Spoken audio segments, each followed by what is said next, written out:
ગુજરાતમાં પવિત્ર લગ્ન સંબંધને લૂંટનું સાધન બનાવતી વધુ એક શાતીર ગેંગનો પર્દાફાશ થયો છે. આપણે કહેવાય છે કે ગુજરાતમાં જ નહીં પરંતુ હાલ દરેક સમાજમાં અને દરેક રાજ્યમાં ઘણી એવી ગેંગો છે તે સક્રિય છે અને એમાં પણ હાલ તો એક મોટી સમસ્યા દરેક સમાજમાં ઊભી થઈ છે કે યુવાનોના લગ્ન નથી થઈ રહ્યા અને આને લઈને ઘણી વખત આપણે જોતા હોય છે કે છાપામાં જાહેરાત આપવામાં આવે છે. ઘણી બધી જગ્યાએ લગ્નના મેળાઓનું આયોજન કરવામાં આવે છે અને આ બધાની વચ્ચે ઘણી એવા લોકો પણ છે કે જે મેરેજ બ્યુરો ચલાવે છે, સામાજિક સંસ્થાઓ છે તે પણ ક્યાંક લોકોના લગ્ન કરાવવા માટે પ્રયાસ કરતી હોય છે. પરંતુ આ બધાની વચ્ચે એવી શાતીર ગેંગો પણ છે કે જે યુવાનોને લૂંટવાનો ધંધો કરે છે, લોકોને લૂંટ કરે છે, છેતરપિંડી કરે છે, તેની સાથે લગ્ન કરે છે, થોડા દિવસ રહે છે અને ફરી તે ફરાર થઈ જાય છે અને ત્યારબાદ ઘરમાંથી સોનું અને રોકડ રકમ છે તેની લૂંટ ચલાવતા હોય છે અને યુવાનો છે તેને પાયમાલ કરતા હોય છે અને આવી જ એક ગેંગનો પર્દાફાશ થયો છે. નમસ્કાર ગુજરાત, આપની સાથે હું ભગવતી વિશાવડિયા. મહેસાણાના બેચરાજી પોલીસ સ્ટેશનમાં નોંધાયેલ એક ફરિયાદના છેડા રાજ્યભરના અનેક જિલ્લાઓ સુધી પહોંચ્યા છે. એક શાતીર ટોળકી છે ભોળા યુવકોને લગ્નની જાળમાં ફસાવી લાખો રૂપિયા અને દાગીના પડાવી રફુ ચક્કર થઈ જતી હતી. એટલું જ નહીં, જો કોઈ યુવક પૈસા પાછા માંગે તો તેને બળાત્કારના કેસમાં ફિટ કરી દેવાની ધમકી પણ આપતી હતી. પોલીસે દુલ્હન અને તેની માતા અને દલાલો સહિતની આખી ગેંગને ઝડપી પાડે છે, જેમણે અત્યાર સુધીમાં 15 થી વધુ લોકોને શિકાર બનાવી 52 લાખથી વધુની છેતરપિંડી આચરી હોવાનું સામે આવ્યું છે. ગુજરાતના અલગ અલગ જિલ્લામાં યુવક સાથે લગ્ન કરી પૈસા પડાવનાર લૂંટેરી દુલ્હન ટોળકીને મહેસાણા પોલીસે ઝડપી લીધી છે. આરોપીની પૂછપરછ દરમિયાન પોલીસ પણ ચોંકી ઉઠી હતી, કારણ કે ગેંગમાં જે ચાંદની નામની યુવતી ઝડપાય છે તેને માત્ર 24 વર્ષની ઉંમરમાં 15 લગ્ન કર્યા હોવાનો ખુલાસો થયો છે. આ તમામ લોકો પાસેથી રોકડ અને દાગીના મળી કુલ 52 લાખ રૂપિયા પડાવ્યા હતા. ત્યારે મહેસાણા પોલીસે ચાંદનીની સાથે અન્ય એક યુવતીને પણ ઝડપી પાડી છે. તેને પણ 4 લગ્ન કર્યા હોવાની વિગતો મળી છે. લગ્ન માટે કન્યાની તલાશ કરતા યુવકોને આ ટોળકી શોધી કાઢતી હતી અને ત્યારબાદ ચોક્કસ રકમ લઈ યુવતીને તેની સાથે લગ્ન કરાવવામાં આવતા અને લગ્નના થોડા જ દિવસોમાં યુવતી ત્યાંથી રફુ ચક્કર થઈ જતી અને યુવક દ્વારા જ્યારે આ મામલે ફોન કરવામાં આવે અને પૈસા પરત માંગવામાં આવે તો દુષ્કર્મ જેવા કેસમાં તેને ફિટ કરવાની ધમકી આપતા. આ ગેંગનો ભોગ બનેલા યુવકોમાં બહુચરાજીના આદિવાડાનો એક યુવાન પણ સામેલ છે, જેની ફરિયાદના આધારે પોલીસે આ ગેંગનો પર્દાફાશ કર્યો છે. આદિવાડાના મહેશ નામના યુવકના 12 ઓગસ્ટ 2024ના રોજ અમદાવાદની ચાંદની રમેશ રાઠોડ સાથે લગ્ન થયા અને લગ્ન પહેલા અને લગ્ન વખતે આરોપીએ ફરિયાદી પાસેથી ₹5 લાખ સોના ચાંદીના દાગીના, કપડા અને મોબાઈલ ફોન મેળવ્યા હતા. લગ્નના માત્ર 4 દિવસ બાદ જ ચાંદનીના કથિત બનેવી રાજુ ઠક્કર આદિવાડા ગામે આવ્યા. ચાંદનીના પિતા બીમાર હોવાનું કહી તેણીને પોતાની સાથે લઈ ગયા. ત્યારબાદ ચાંદની ઘરે પરત ન આવતા અને મોબાઈલ બંધ આવતા ફરિયાદીને શંકા ગઈ. તપાસ કરતા ફરિયાદીને જાણવા મળ્યું કે ચાંદની રાઠોડ રાજુ ઠક્કર જેણે બનેવી ખોટા બન્યા હતા તેણે હકીકતમાં તે દલાલ હતા અને ચાંદનીની માતા સવિતાબેન અને અન્ય એક આરોપી રશ્મિકા પણ આ કૌભાંડમાં સામેલ હતા. ચારે ભેગા મળીને ફરિયાદી સાથે ઠગાઈ કરી હતી. ત્યારે સમગ્ર મામલે જ્યારે ફરિયાદીએ છૂટાછેડા લેવા માટે દલાલ રાજુનો સંપર્ક કર્યો ત્યારે તેઓએ ફરિયાદીને અમદાવાદના નરોડામાં બોલાવ્યા. ત્યાં ઉપરોક્ત ચારે આરોપીએ ભેગા મળીને ફરિયાદીને બળાત્કારના ખોટા કેસમાં ફસાવી દેવાની ધમકી આપી અને ડરાવી તેમની પાસેથી બીજા ₹50,000 પડાવી લીધા. આમ ફરિયાદી સાથે કુલ ₹5,57,000ની ઠગાઈ કરાઈ.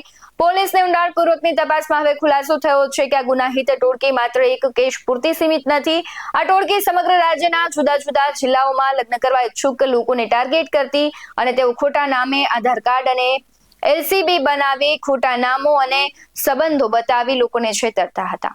આ ટોળકી એક જગ્યાએ લગ્ન છુપાવીને બીજી જગ્યાએ લગ્ન કરી પૈસા પડાવવાનું મોટું કૌભાંડ ચલાવી રહ્યા હતા. ત્યારે ગત 18 જુલાઈએ જે પ્રમાણે કહેવાય છે કે મહેસાણાના વિજાપુર તાલુકાના ફુદેડા ગામે લૂંટેરી દુલ્હનનો ભોગ બનેલા ખેડૂતે લાડોલ પોલીસમાં લૂંટેરી દુલ્હન સહિત આખી ગેંગ સામે ફરિયાદ નોંધાવી અને આ કેસમાં હવે અન્ય પીડિતો પણ સામે આવી રહ્યા છે. મહેસાણા સહિત અન્ય જિલ્લાના મળીને કુલ 5 કેસ બન્યા છે અને આ 5 પરિવારે પોતાની આપવીતી પણ વર્ણવી છે અને ખાસ કરીને ગેંગના ફોટા પણ હવે સામે આવ્યા છે. સમગ્ર કેસમાં લૂંટેરી દુલ્હન સહિતનાઓની પ્રતિક્રિયા આવી છે. પોલીસ પણ શું કહી રહ્યા છે તેના પર નજર કરીએ. કેવી રીતે કરતા કેટલા લોકોની તમારી આખી ટોળકી ગેંગ છે? બધાની તો મને ખબર નથી, પણ મારા મેરેજ કરાવ્યા. કઈ નહીં, ત્યાં મેરેજ કરવાનું, પછી ત્યાં રહેવાનું, પછી મૂકી જાય, લઈ જાય, પછી આવતું રહેવું. શું બાનું કાઢી નીકળી જાય? કઈ નહીં, ઘરે ઝઘડો થયો એ રીતે પછી નીકળી જવાનું. પાત્ર બીમાર થયું? હા એવી રીતે કેટલા લોકો છો આવા? તો બધાની તો ખબર નથી અત્યારે, બીજા બધા અલગ અલગ હોય. કયા કારણથી આ કરવાની જરૂર પડી? કંઈ નહીં, અમારે કોન્ટેક્ટ તો પછી આવી રીતે કરતા ગયા, પછી કરતા જ ગયા. શા માટે લોકોને છેતરતા આવી રીતે? શું મજબૂરી તમારી એવી રીતે તમે આ ખોટો રસ્તો પકડ્યો? ખોટો રસ્તો. શું નામ? રાજુભાઈ શું કરતા તમે? કેટલા લોકોની આ ગેમ? શું કરતા? કેમ કરો? ચાર્જમાં જ છીએ અમે. ગુજરાતમાં આવા કેટલા લોકો તમારા એજન્સી તમારા એજન્ટ કોઈ નહીં મારો. શું કરતા તમે? કેવી રીતે કેમ? મેરેજનું કામ કરતો હતો. તમારું શું કઈ મેરેજ બ્યુરો? મેરેજ ખાલી એમને એમ ચલાવતો હતો, નામ નહોતું. શું કરતા? શું? બધા દલાલો કોન્ટેક્ટ કરતા, દલાલો કોન્ટેક્ટ કરીને છોકરા આવતા, છોકરી બતાવતા, લગ્ન કરાવતા. કેટલા પૈસા? 1,00,000, 1.5 લાખ, 2 લાખ જેવી પાર્ટી. અત્યાર સુધી આવા કેટલા? મુકેશભાઈ પટેલ. મુકેશભાઈ, શું ઘટના બની તમારી સાથે ને કઈ મારી સાથે જો રવિ, આવ્યો? હા રવિભાઈ દવે એમને મને દેખાડ્યું હતું. ત્યાંથી રશ્મિભાઈ પછી આ રાજુ ઠાકોર એ દેખાડીને એ મારા ઘરે જોવા આવ્યા, હું એમના ઘરે જોવા ગયો. પછી અઠવાડિયા પછી કોર્ટ મેરેજ કર્યા હતા ઘી કાંટા બરાબર શુભમમાં. કોર્ટ મેરેજ કર્યા પછી મારા ઘરે 2 દિવસ રોકાણી, પછી આવીને તેડી ગયા. બરાબર તેડી ગયા પછી એમને એમ કીધું કે મારા પપ્પાની બીમાર છે, હું જવું આટો ખાવા. બરાબર આટો ખાવા જઈ પછી કે 2 દિવસ થયા તો પછી ફોન આવ્યો કે મારા પપ્પા એક્સપાયર થઈ ગયા છે. અને પછી મેં એમને એમ કીધું કે અમે અહીંયા આવી. બરાબર તો એ અમને એમ કે અત્યારે નહીં આવવાનું, નવા જમાઈ હેવા, આમ હો તેમ હો, કે 12મા દિવસે જવાનું, 13મા દિવસે જવાનું, આવી રીતના અમને લબડાય જ કર્યા છે. બરાબર અમે એમને ફોન કર્યા પણ એમને અમને કઈ જવાબ જ ના આપ્યો. લગ્ન કર્યા પછી કેટલા દિવસ થયા? લગ્ન થયા પછી 4-5 દિવસ એ ભાઈ જાય, પછી અઠવાડિયામાં પપ્પા એક્સપાયર થઈ ગયા.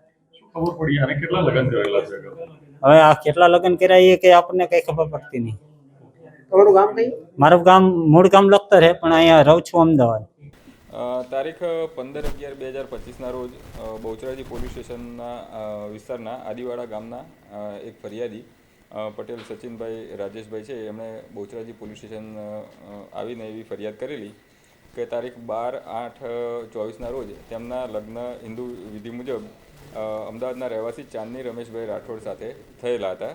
અને લગ્ન પહેલાં અને લગ્ન વખતે ફરિયાદી પાસેથી 5 લાખ અને સોના ચાંદીના દાગીના, કપડાં, મોબાઈલ વગેરે આ ચાંદનીબેને લીધેલા હતા. લગ્નના 4 દિવસ પછી ચાંદનીબેનના જે બનેવી એક રાજુભાઈ ઠક્કર કરીને જે ઓળખ આપેલી હતી એમના બનેવી તરીકેની, એ આદિવાડા ગામે આવેલા ને કે ચાંદનીના પિતા બીમાર છે એમ કરીને ચાંદનીને લઈ ગયેલા હતા. અને ત્યારબાદ ચાંદનીનો મોબાઈલ બંધ થઈ ગયેલો અને કોઈ પણ જાતની આમની સાથે વાતચીત કરેલી નહીં. એથી ફરિયાદીને શંકા ઉપજતા એમણે રાજુભાઈ ઠક્કરનો, જેમણે એમના બનેવી તરીકેની ઓળખ આપેલી અને મેરેજ વખતે પૈસા પણ લીધેલા હતા, એટલે એમનો સંપર્ક કરતા આ જે આખું કાવતરું છે એ ખુલ્લું પડેલું. એમણે ગલ્લા તલ્લા કરતાં ખબર પડી કે ભાઈ આની અંદર કંઈ એમની સાથે છેતરપિંડી થયેલી છે. આવી ફરિયાદ એમણે આ અંગે ફરિયાદ કરવાની વાત કરતાં રાજુભાઈ તરફથી બળાત્કારના કેસમાં અથવા અન્ય કેસોમાં ફિટ કરી દેવાની પણ એમની સાથે ચર્ચા કરેલી. ટોટલ 5,57,000 જેટલી રકમ જે છે એ આમની પાસેથી લીધેલી હતી. આ અંગે બહુચરાજી પોલીસ દ્વારા વધુમાં તપાસ કરવામાં વધુ તપાસ કરવામાં આવેલી અને બહુચરાજી પોલીસ સ્ટેશન તરફથી BNS કલમ 336(3), 340(2), 318(2), 314, 308(6)(7), 352, 82(2), 351(3), 61(2) અને આ ઓર્ગેનાઇઝ ક્રાઇમ હોય આખું બધા ભેગા મળીને સુનિયોજિત ઓર્ગેનાઇઝ રીતે આ ક્રાઇમ કરેલો હોય 111(2)B પણ મુજબ ગુનો દાખલ કરવામાં આવેલો છે.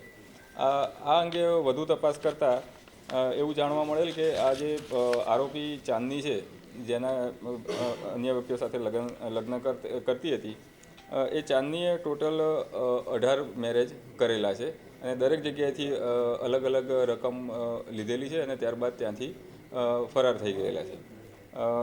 આ ઉપરાંત ચાંદનીના જે મધર છે સવિતાબેન ઉર્ફે સુશીલાબેન, વાઇફ ઓફ રમેશભાઈ સોમાભાઈ ઠાકોર, તેઓ પણ આની અંદર સંડોવાયેલા હતા.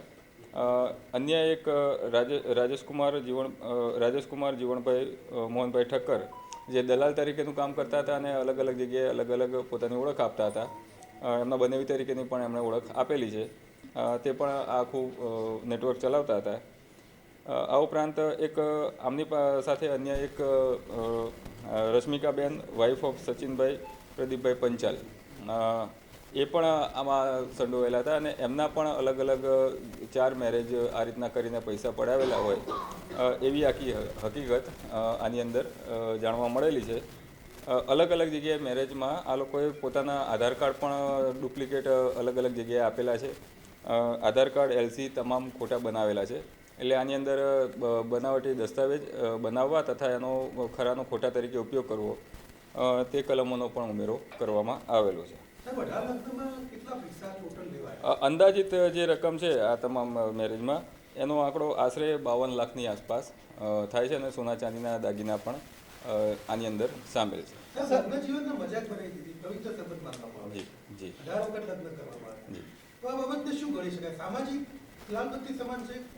આ આખું જે ક્રાઇમ આ ઓર્ગેનાઇઝ ક્રાઇમ જ છે અને આ પૈસા પડાવવાના ભાગરૂપે જ આખું કાવતરું આ કરવામાં આવ્યું એ સ્પષ્ટપણે આમાં દેખાઈ રહેલું છે.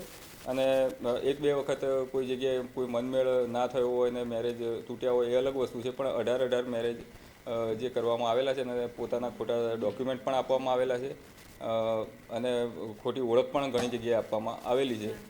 તેથી આ ઓર્ગેનાઇઝ ક્રાઇમ જ છે એ સ્પષ્ટપણે દેખાય છે.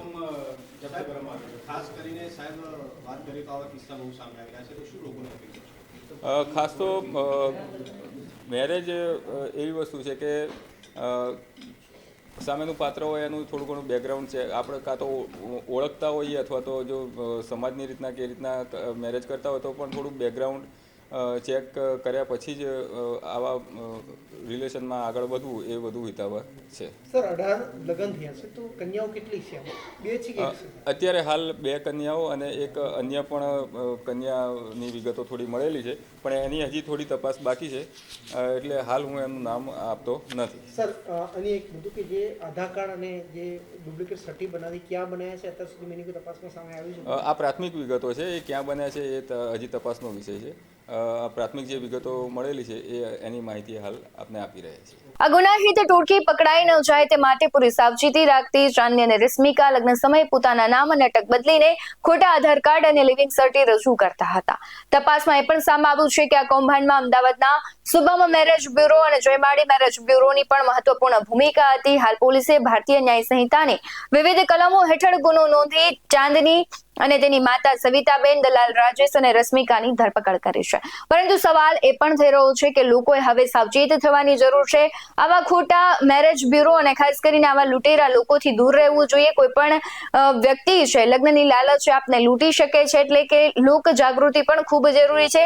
ખાસ કરીને દરેક સમાજમાં આ એક કહેવાય છે કે દૂષણ છે કે અત્યારે લોકોની કહેવાય છે કે સમસ્યા બની ગઈ છે કે યુવાનોના લગ્ન નથી થતા, પરંતુ લોકોએ સાવચેત રહેવું જોઈએ અને આવા લોકોથી દૂર રહેવું જોઈએ. ખાસ જાગૃતિની જરૂર છે અને કોઈ પણ સાથે આવી ઘટના બની છે તો એકબીજાને તરત કહેવું જોઈએ કે જો તમારા સંપર્કમાં આ લોકો આવે છે અથવા આવી કોઈ ગેંગ આવે છે તો તેનાથી સાવચેત રહેવું, કારણ કે અત્યારે જે લાલચ છે માણસને મોંઘી પડી શકે છે. આ ઘટનાને લઈને તમારું શું કહેવું છે? તમારી આજુબાજુમાં જો આવી ઘટના થઈ છે તો તમે નજીકના પોલીસ સ્ટેશનનો સંપર્ક કરી શકો છો, અને જો આવા લોકો છે તમને ખબર છે તો અન્ય લોકો ભોગ ન બને તેના માટે તમે જે તે વિભાગને જાણ કરો, જેથી કરીને પોલીસ પણ આના ઉપર સખત કાર્યવાહી કરી શકે. બાકી તમારી આ ઘટનાને લઈને શું પ્રતિક્રિયા છે કમેન્ટ બોક્સમાં જરૂરથી જણાવજો. આવા જ વધુ અહેવાલો સાથે ફરી મળતા રહીશું. તમે અમારી YouTube ચેનલને સબસ્ક્રાઇબ કરવાનું, અમને ફેસબુક અને ઇન્સ્ટાગ્રામ પર ફોલો કરવાનું ભૂલશો નહીં. બાકી અમને અપડેટ્સ મેળવવા માટે આપ જોતા રહો BS19 ન્યૂઝ. નમસ્કાર.